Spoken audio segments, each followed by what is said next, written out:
Boa noite, minhas irmãs, boa noite, meus irmãos. Vamos nos preparar para mais uma reunião de estudos doutrinários do Centro Espírita Isaac Lima.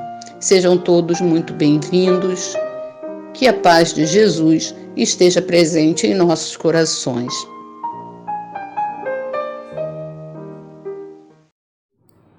Ele veio de Mileco.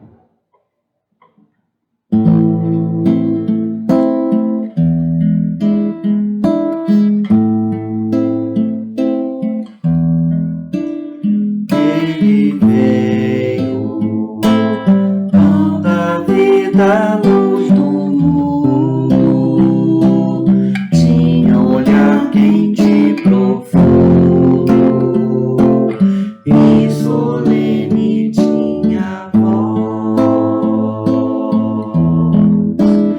Ele veio, mãos vazias, desarmadas, nem escudos, nem espadas, só amor por todos nós.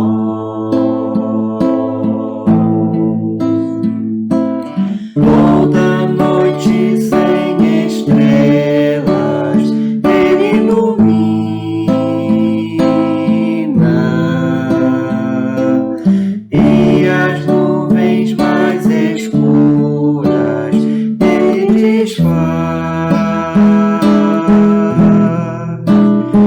Ele veio e agitou a nossa alma e tirou a nossa calma, mas nos trouxe a sua paz. Ele veio e agitou a nossa alma e tirou a nossa calma, mas nos trouxe a sua paz,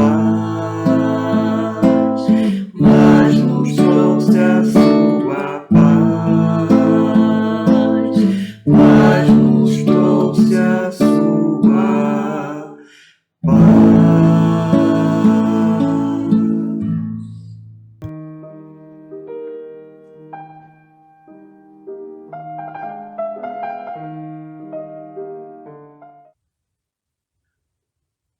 Boa noite, meus irmãos. Vamos fazer a leitura da página do livro Vinha de Luz, pelo Espírito de Emmanuel, psicografia de Francisco Cândido Xavier. A mensagem de número 97. A palavra da cruz. Porque a palavra da cruz é loucura para os que perecem, mas para nós que somos salvos é o poder de Deus. Está em Paulo, primeira carta aos Coríntios, capítulo 1, versículo 18. A mensagem da cruz é dolorosa em todos os tempos. Do Calvário desceu para o mundo uma voz, a princípio desagradável e incompreensível. No martirológio do Mestre situavam-se todos os argumentos de negação superficialmente absoluta. O abandono completo dos mais amados, a sede angustiosa, capitulação irremediável, perdão espontâneo que expressava humilhação plena, sarcasmo e ridículo entre ladrões, derrota sem defensiva, morte inflamante. Mas o Cristo usa o fracasso aparente para ensinar o caminho da ressurreição eterna, demonstrando que o eu nunca se dirigirá para Deus sem o aprimoramento e sem a sublimação de si próprio. Ainda hoje, a linguagem da cruz é loucura para os que permanecem interminavelmente no círculo das reencarnações de baixo teor espiritual. Semelhantes criaturas não pretendem senão mancomunar-se com a morte exterminando as mais belas florações do sentimento. Dominam a muitos, incapazes do próprio domínio. Ajuntam tesouro que a imprudência desfaz e tecem fios escuros de paixões obcecantes em que sucumbe, vezes sem conta, à maneira da aranha encarcerada nas próprias teias. Repitamos a mensagem da cruz ao irmão que se afoga na carne, e ele nos classificará à conta de loucos. Mas todos nós, que temos sido salvos de maiores quedas pelos avisos da fé renovadora, estamos informados de que, nos supremos testemunhos, segue o discípulo para o Mestre, quanto o Mestre subiu para o Pai na glória oculta da crucificação. Muita paz a todos, meus irmãos.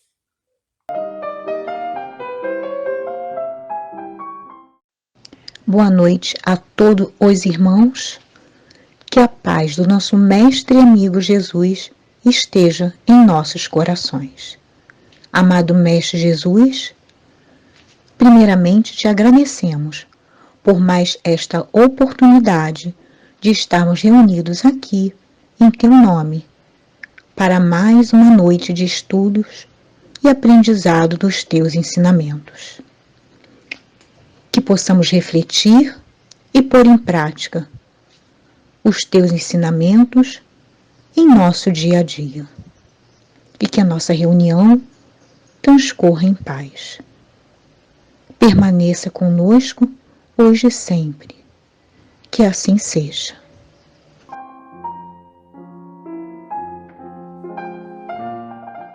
Boa noite a todos.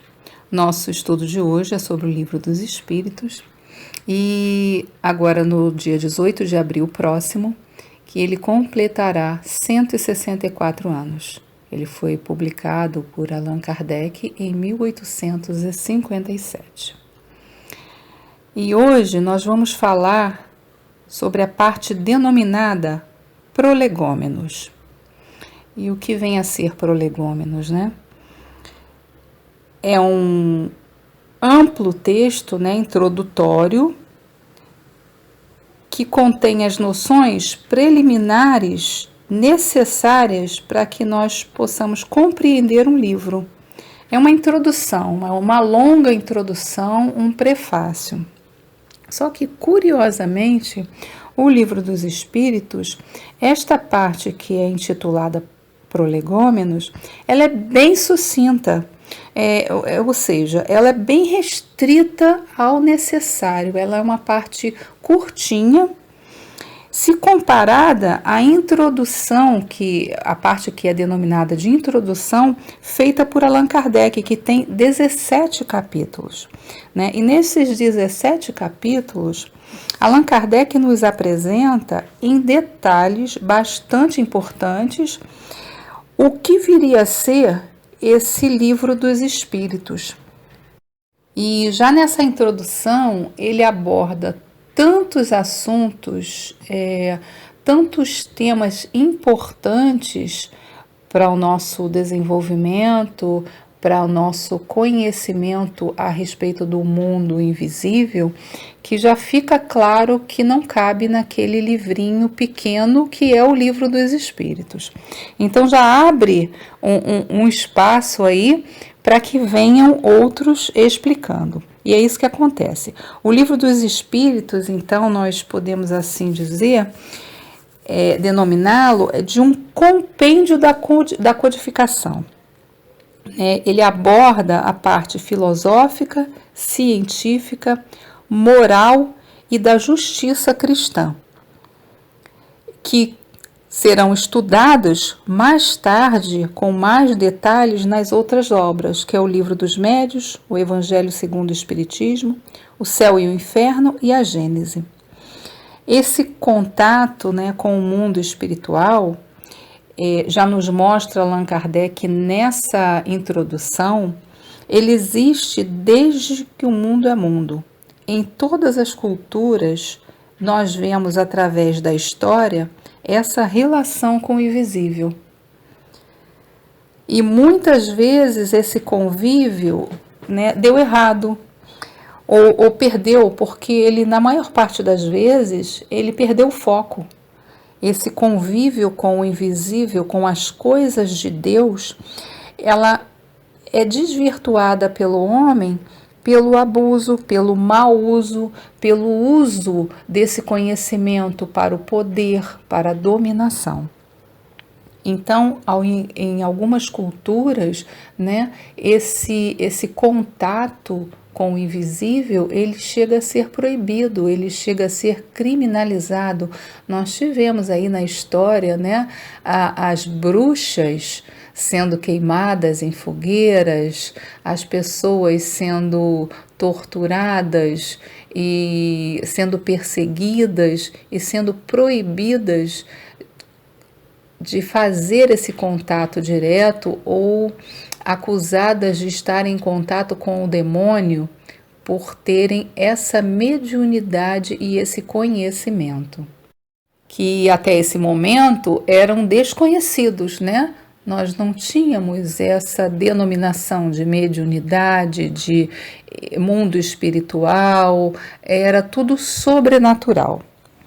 E já na introdução do Livro dos Espíritos, nós podemos ver o cuidado do codificador e da espiritualidade que o guia em dar veracidade às informações, né, que vem nesse livro, baseada em exemplos, na ciência, né, nas experiências de Kardec e principalmente na razão. E já nessa introdução, ele nos mostra isso, deixando claro qual a forma que esses ensinamentos podem conduzir o homem à redescoberta de si mesmo no campo do espírito, né? Nos fornecendo recursos para compreendermos sem mistério quem somos, de onde viemos e para onde vamos. E logo no primeiro parágrafo, Kardec já nos traz uma mudança, né, que são os termos espírita e espiritismo, para designar as relações do mundo material com os espíritos ou seres do mundo invisível, né, para não haver confusão com aqueles termos espiritista, né? Por exemplo, onde as pessoas acreditam que há algo mais, mas não acreditam nos espíritos. Então, ele já traz essas denominações que é para ficar muito claro que estas novas informações, esta doutrina que vem iniciando é a doutrina dos espíritos, é alguma coisa diferenciada do que havia até então. Eu estou falando da introdução de Kardec antes de Prolegômenos, porque, na verdade, as duas partes constituem a introdução. Mas elas foram inteligentemente separadas para deixar muito claro a parte técnica, que é a parte de Kardec, que é a dedicação de Kardec, e bem como a direção e supervisão, que é a parte dos espíritos. Então a gente pode ver claramente que Prolegômenos é alguma coisa bem maior do que aqueles pouquinhos parágrafos que tem em relação aos 17 capítulos da introdução. É tudo uma grande introdução, mas que foi separado para nos chamar a atenção da função, de quem exerce a função de quê, né? Tudo foi muito bem pensado. Então vamos falar de Prolegômenos. E eu proponho que cada um pegue o seu livro dos Espíritos e nós possamos acompanhar juntos, né, essa leitura, porque eu vou ver parágrafo a parágrafo, já que é um texto curto, e nós podemos analisar juntos. E o texto se inicia assim: fenômenos alheios às leis da ciência humana se dão por toda parte, revelando na causa que os produz a ação de uma vontade livre e inteligente. Né? E aí os espíritos já estão se referindo às mesas girantes, aos espetáculos de materialização, a todo aquele chamamento que estava acontecendo, né? Que teve um boom no século XIX, antes também tinha esses efeitos, mas foi muito chamativo, porque acontecia em diversas partes do mundo, chamando a atenção das pessoas, e até então era muito divertido, era prazeroso assistir, mas que na verdade tinha um controle espiritual muito grande, era parte de um projeto. E ele segue o segundo parágrafo. A razão diz que um efeito inteligente há de ter como causa uma força inteligente, e os fatos hão provado que essa força é capaz de entrar em comunicação com os homens por meio de sinais materiais. E aí ele já vem trazendo a questão da inteligência, né? Que todo efeito inteligente tem um princípio inteligente, como nos explica Kardec depois. São os fenômenos mediúnicos, medianímicos e os fenômenos transcendentais, ou seja, que transcendem a matéria que nós conhecemos, que fogem ao nosso controle, que não somos nós, homens encarnados, que comandamos, que fazemos acontecer. Então isso foi percebido quando as mesas começaram a responder as perguntas, né? Quando as psicografias falavam de uma existência que continuava além da vida do corpo e davam detalhes, e que Kardec começa a se inteirar disso tudo, dessa existência desse mundo invisível, através das pesquisas e da mediunidade de diversas pessoas e da correspondência com diversos médiuns em vários países. Continuando com o nosso texto, interrogada acerca da natureza, essa força declarou pertencer ao mundo dos seres espirituais, que se despojaram do invólucro corporal do homem. Assim é que foi revelada a doutrina dos espíritos. E nós já podemos ver que essas comunicações já afastam a ideia do sobrenatural, do diabólico, né, do mágico. Elas trazem já a ideia de sobrevivência da alma, porque é o espírito dos homens que viveram na Terra. Após a extinção do corpo físico, os homens que aqui viveram estão se comunicando, contando a sua história, que é isso que eles fazem para Kardec, respondendo a diversas perguntas, dizendo como se sentem. Isso nós vamos ver lá na última parte do livro Céu e o Inferno, onde tem diversos depoimentos de espíritos de toda ordem, espíritos felizes, infelizes, suicidas, homicidas, deprimidos, enfim. O que os homens foram na Terra, quanto encarnados, eles são ainda na Terra como desencarnados. E isso fica muito claro. E continuando no nosso texto, as comunicações entre o mundo espírita e o mundo corpóreo estão na ordem natural das coisas e não constituem fato sobrenatural. Tanto que de tais comunicações se acham vestígios entre todos os povos e em todas as épocas. Hoje se generalizaram e tornaram patentes a todos. É aquilo que nós já dissemos, né? Que nessa época em especial, as manifestações espíritas aconteciam em grande número e em diversos países. Era um projeto realmente da espiritualidade para chamar atenção para aquilo, para finalmente fazer com que nós compreendêssemos o que estava acontecendo, que era a existência de um mundo invisível e que não era uma abstração, não era alguma coisa mágica, mas é a nossa origem, é de onde nós viemos.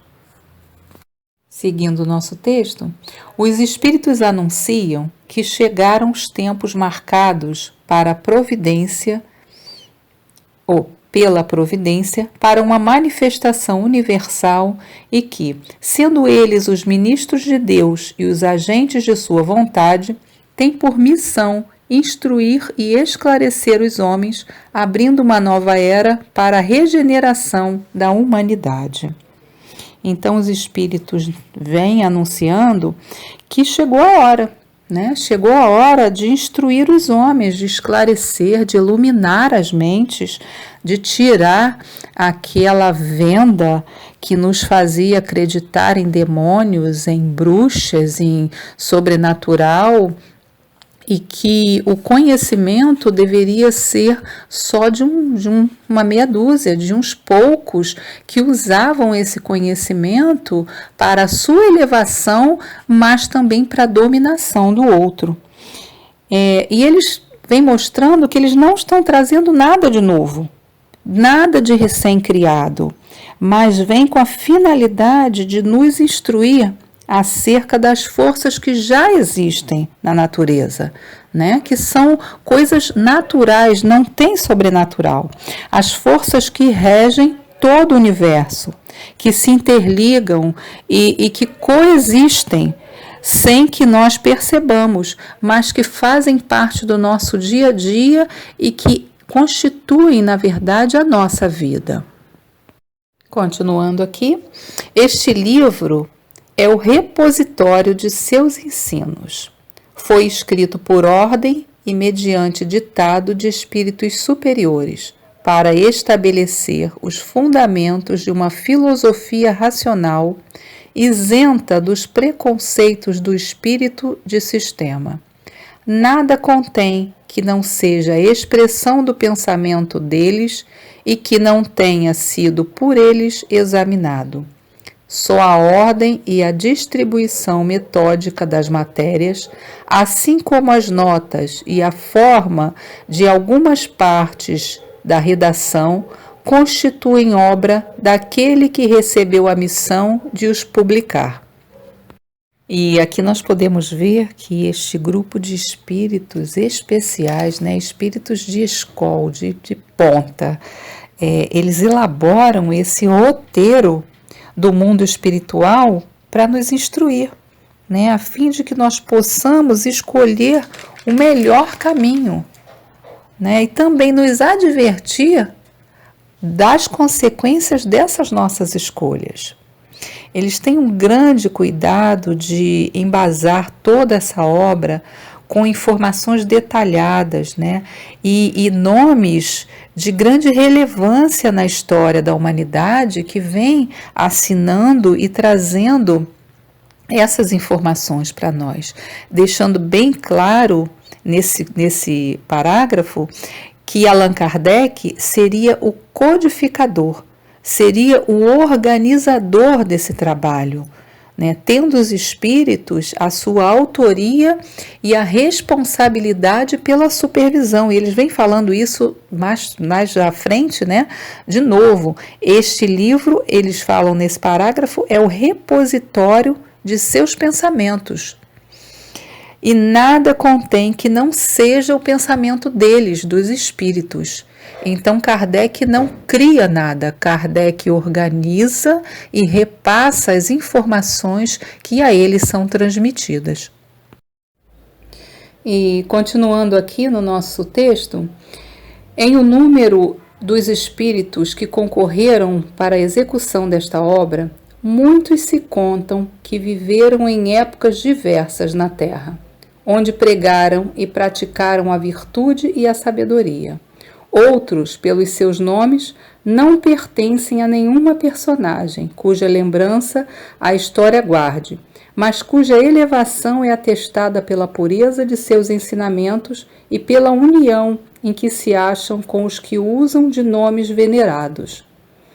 Então nós vemos nesse grupo de espíritos, né, especiais, escolhidos, espíritos conhecidos da nossa história e outros que não foram famosos, mas que têm uma elevação moral tal que fazem parte deste grupo e que nos trouxeram mensagens muito importantes para o nosso desenvolvimento. Então nós vemos aí São Vicente de Paulo, né, que é o precursor do serviço social, do atendimento, da assistência aos necessitados. Fénelon, que em 1689 escreveu um livro, Diálogo com os Mortos, né, que é um texto criativo, onde os personagens analisavam, reavaliavam os seus próprios erros, os seus próprios atos, as suas posturas e as posturas alheias. Então já era uma figura, né, preocupada com a humanidade, com o desenvolvimento, como é que o homem estava se enxergando. Emanuel Swedenborg, que era um médium vidente, esse é muito interessante, era um médium vidente, psicógrafo intuitivo, e ele recebeu diversas mensagens de um espírito que se dizia Deus, né? E ele traz essa contribuição fantástica, tem muitas contribuições dele no Livro dos Médiuns, inclusive, falando para os médiuns terem cuidado, né? O cuidado com a ilusão, o cuidado com a credulidade excessiva.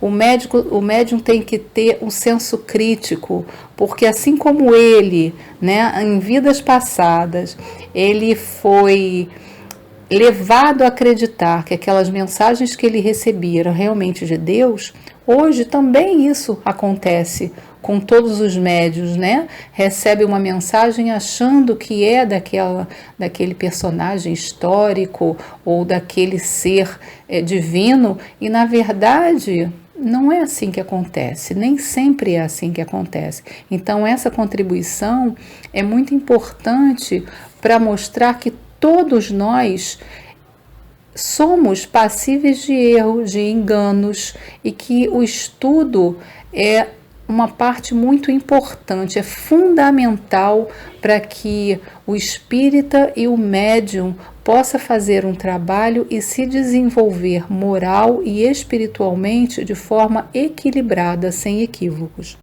E continuando aqui no nosso texto, eis em que termos nos deram por escrito e por muitos médiuns a missão de escrever este livro. Ocupa-te, cheio de zelo e perseverança, do trabalho que empreendeste com o nosso concurso, pois esse trabalho é nosso. Nele pusemos as bases de um novo edifício que se eleva e que um dia há de reunir todos os homens no mesmo sentimento de amor e caridade. Mas, antes de o divulgares, revelo-emos juntos, a fim de lhe verificarmos todas as minúcias.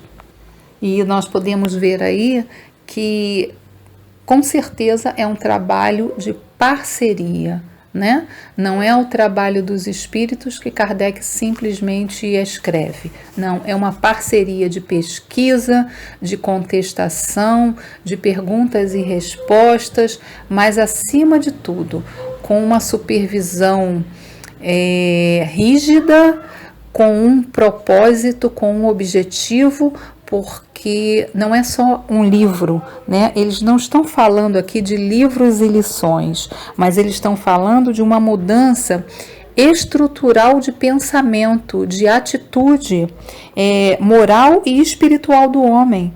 É um novo edifício, né? Que eles falam aqui, são as bases, constitui a base de um edifício. E daquele ponto em diante, seria diferente o entendimento da humanidade sobre a vida e a morte, sobre o que é o mundo, a sua responsabilidade no mundo, qual é a sua influência no mundo. E hoje nós podemos ver isso.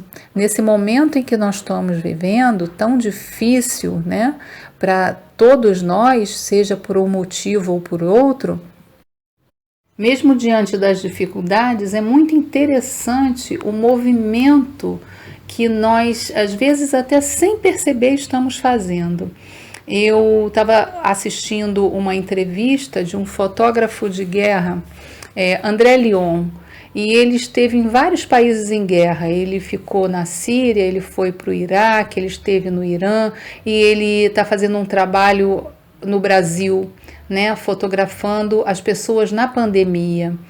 Então ele estava falando que não adianta guerra, não adiantam armas e não vai adiantar vacina se as pessoas não se modificarem, se as pessoas não forem boas, se as pessoas não fizerem coisas boas, se as pessoas não tiverem um objetivo bom dentro delas, né? E esse fotógrafo, ele é ateu, e ele estava falando nada mais do que da prece, né?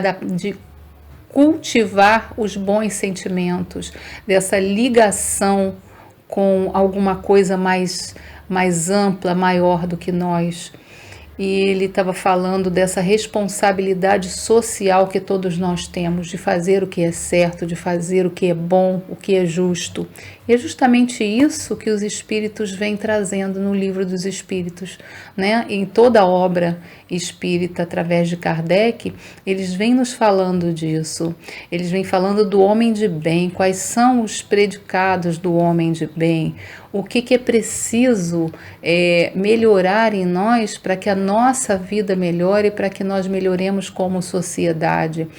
Quais são as consequências de brigar com o mundo, brigar com a vida e não aceitar o nosso papel, o nosso lugar, né? Não é acomodação, não, mas é não nos vermos como coautores da nossa história e da história social em que nós estamos inseridos.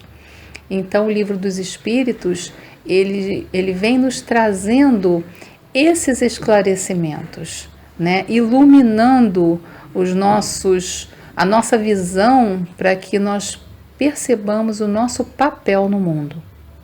E eles continuam no nosso texto: estaremos contigo sempre que o pedires, para te ajudarmos nos teus trabalhos, porquanto esta é apenas uma parte da missão que te está confiada e que já um de nós te revelou.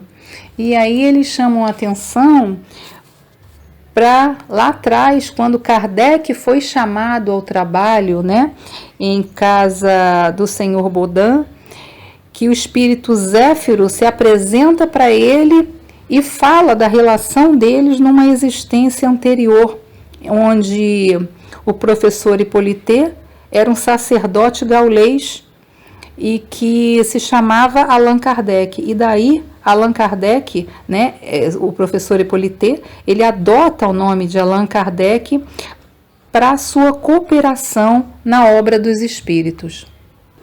E continuando, entre os ensinos que te são dados, alguns há que deves guardar para ti somente, até nova ordem.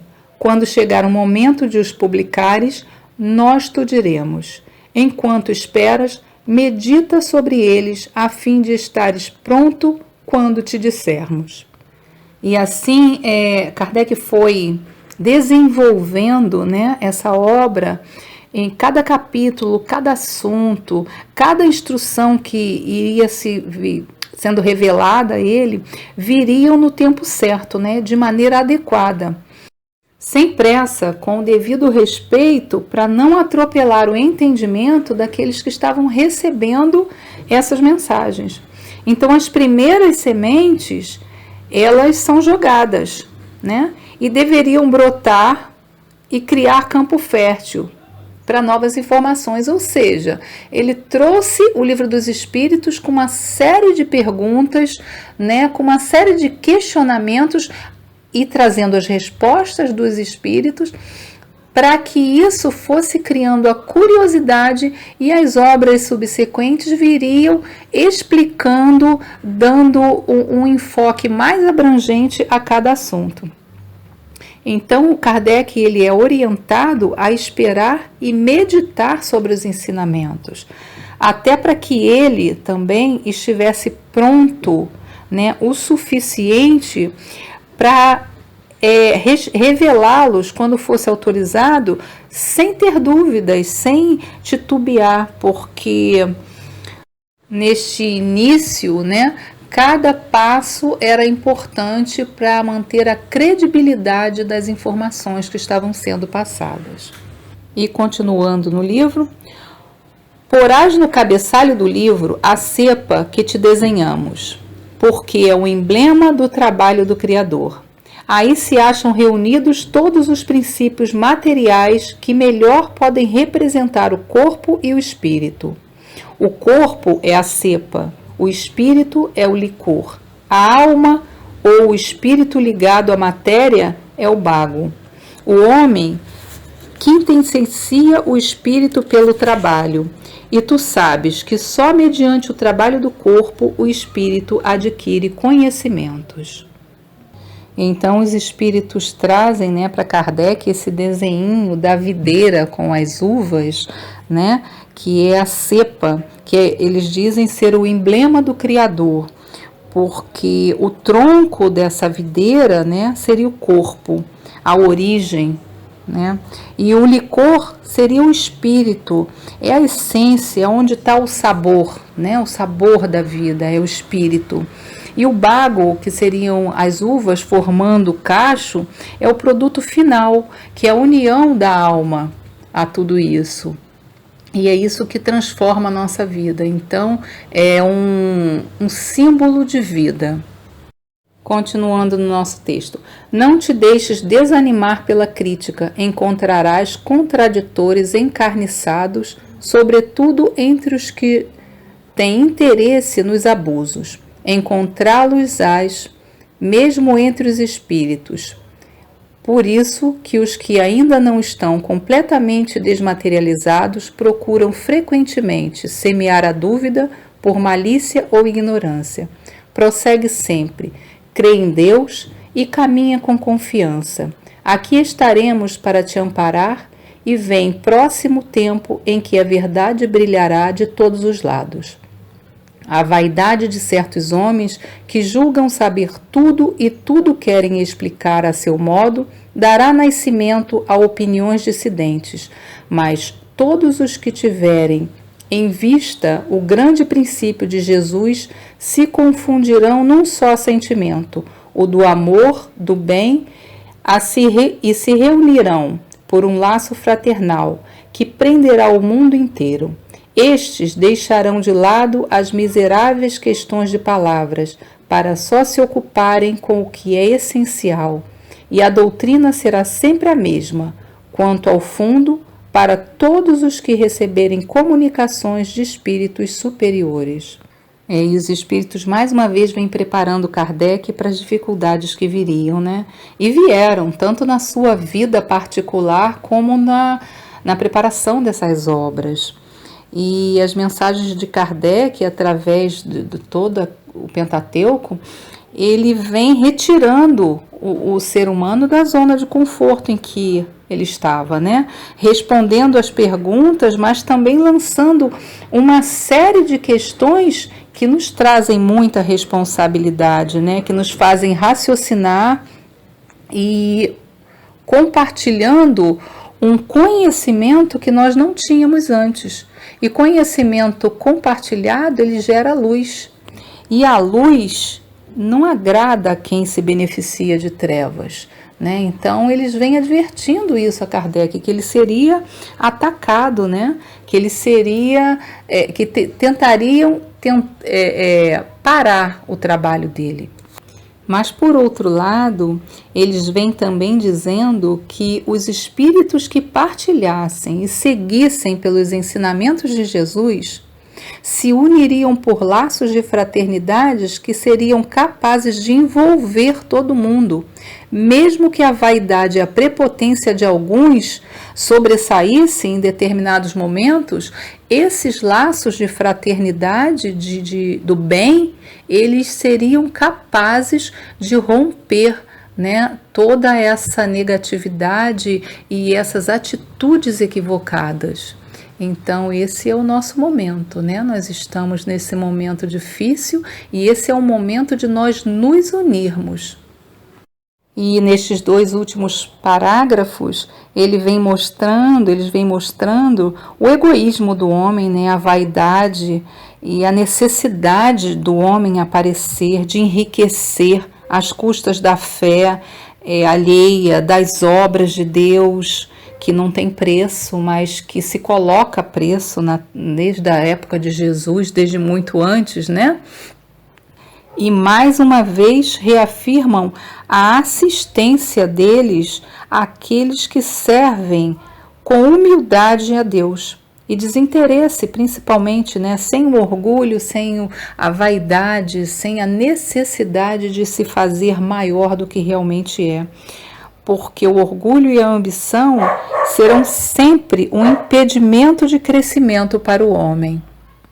E aí assinam, né, essa mensagem São João Evangelista, Santo Agostinho, São Vicente de Paulo, São Luís, o Espírito da Verdade, Sócrates, Platão, Fénelon, Franklin, Swedenborg e muitos outros que, como já foi dito anteriormente, não têm nomes famosos, mas que têm uma moralidade digna de fazerem parte deste grupo seleto.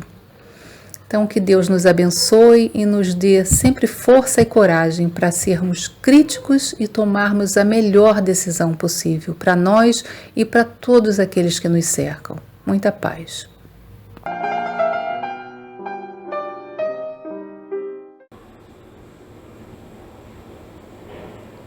Boa noite a todos, que a paz de Deus esteja conosco. Vamos orar agradecendo a Deus e a Jesus por mais esse estudo, por mais o aprendizado que nos foi concedido, que traz o consolo que precisamos, Senhor, para esses momentos difíceis que o nosso planeta passa, que a humanidade inteira tem que aprender a ser solidário, afetuoso, empático com aqueles que sofrem, principalmente. Por isso pedimos, Senhor, a Ti que nos envolva em Seu amor, para que possamos nos inspirar e poder, Senhor, ajudar aqueles que mais precisam, ajudar a nós mesmos, ajudar aqueles que estão mais próximos de nós. Que possamos, Senhor, de alguma forma contribuir para toda essa transformação e que a Tua paz possa estar conosco hoje e sempre. Muito obrigada por mais essa oportunidade de estudo, de aprendizado. E que todos nós possamos seguir em paz por nossas vidas. Que assim seja.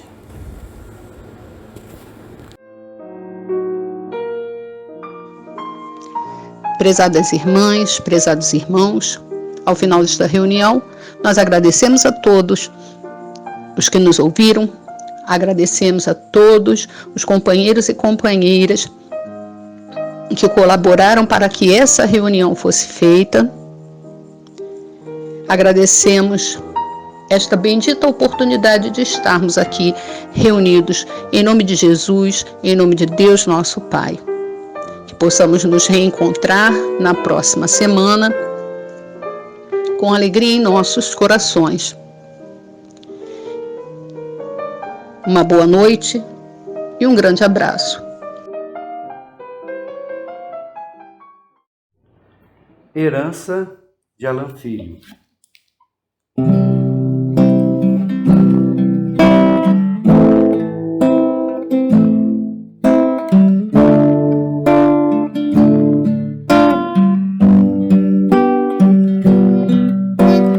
Já te deste conta de que és herdeiro?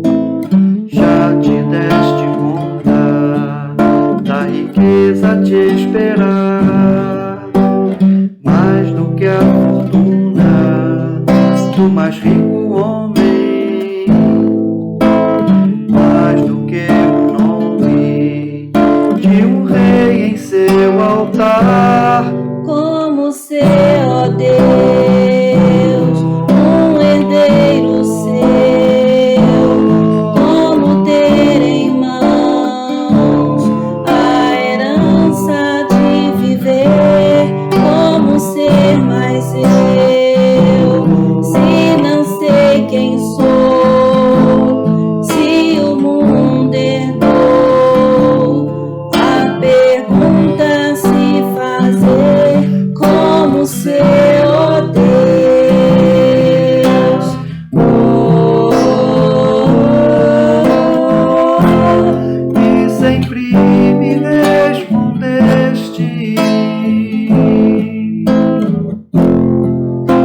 bem